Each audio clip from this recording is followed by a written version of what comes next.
সংসার মানেই ঝামেলা। তোর তো এত কিছু দেখার দরকার নাই, তুই মনোযোগ দিয়ে লেখাপড়া করবি। আচ্ছা মা, সত্যি করে কও না, এই গুনগুনটাকে? আবার গুনগুনের কথা? আরে বাবা, গুনগুন তো আমার বোনের মেয়ে, আর গুনগুন হোক আর যেই হোক আলিপের সাথেই। ও স্বপ্না, স্বপ্না, কি হয়েছে মা? ওই আচ্ছা কত দেখি। হ্যাঁ, আমি কোথায় ঘুমামু? আমার তো ঘুম পাইতাছে। ওইদিকে ওই যে আমার বউ বাইর করে দিছে রুমের থেকে। মা, আমার রুমেই তো তোমার বিছানা করছি, বিছানার চাদর বদলায় দিছি। কতদিন হয়েছে আমি তোমার সাথে ঘুমাই না। চলো আমরা একসাথে ঘুমাবো। ওই আমি যে নাক ডাকি।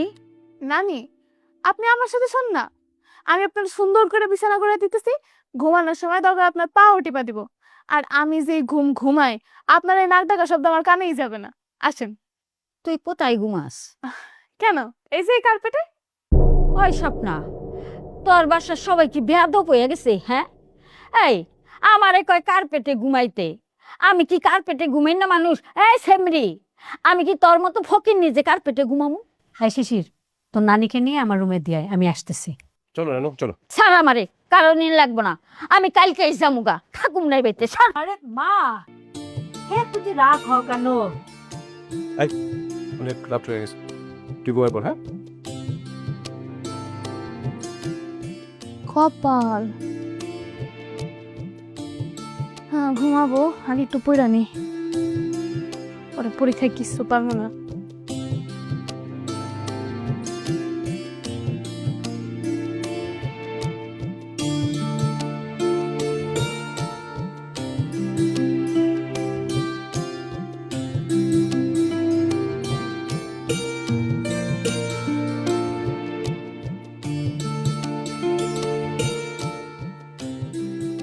সবই তো ঠিক আছে, কিন্তু নতুন করে এই গুনগুনটা আবার কে? আচ্ছা, নানু একজন মুরব্বী মানুষ, তার সাথে কিরকম খারাপ ব্যবহারটা না করলে হইতো না?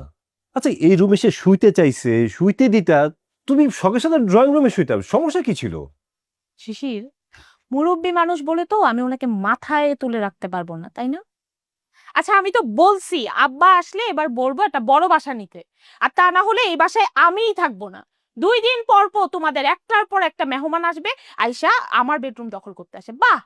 সরি, মেহমান মানে? আমার নানু সে কি এবারের মেহমান?